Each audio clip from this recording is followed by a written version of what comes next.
আজি আমাৰ লগত যিখিনি বিজেপি চৰকাৰে কৰি আছে এইখিনি ঘৃণনীয় আৰু বিজেপি চৰকাৰৰ লগত বিজেপি চৰকাৰৰ আদেশত যি ধৰণে পুলিচ প্ৰশাসনে আমাৰ লগত অত্যাচাৰ কৰি আছে এইখিনি আমি বহুত নিলজ্জিত হৈছোঁ।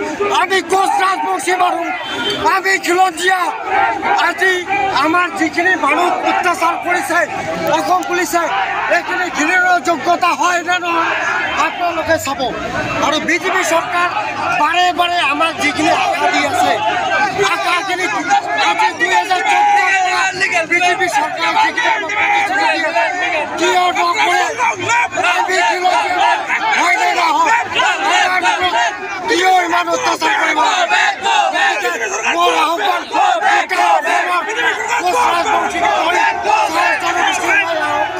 আমি গোটাইখিনি মিলি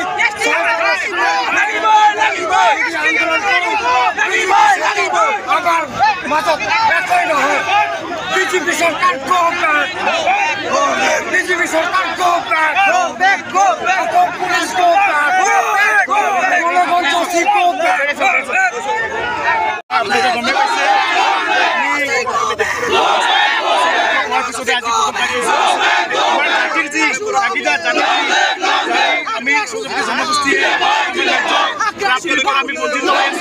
পুলিচ চৰকাৰখনে বাৰে বাৰে আমাক প্ৰতাৰিত কৰি আছে যে আমাক নিৰ্বাচনী আমাক প্ৰতাৰিত কৰিলে।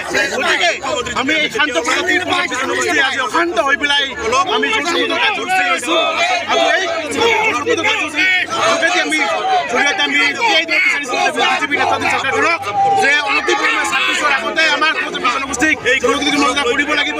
অন্যথা 26ৰ বিধানসভাত আমি এইখন চৰকাৰক দিবলৈ বাধ্য হওঁ।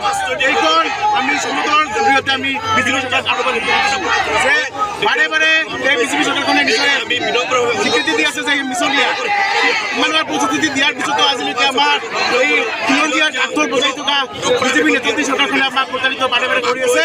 আমি আৰু প্ৰতাৰিত নহওঁ।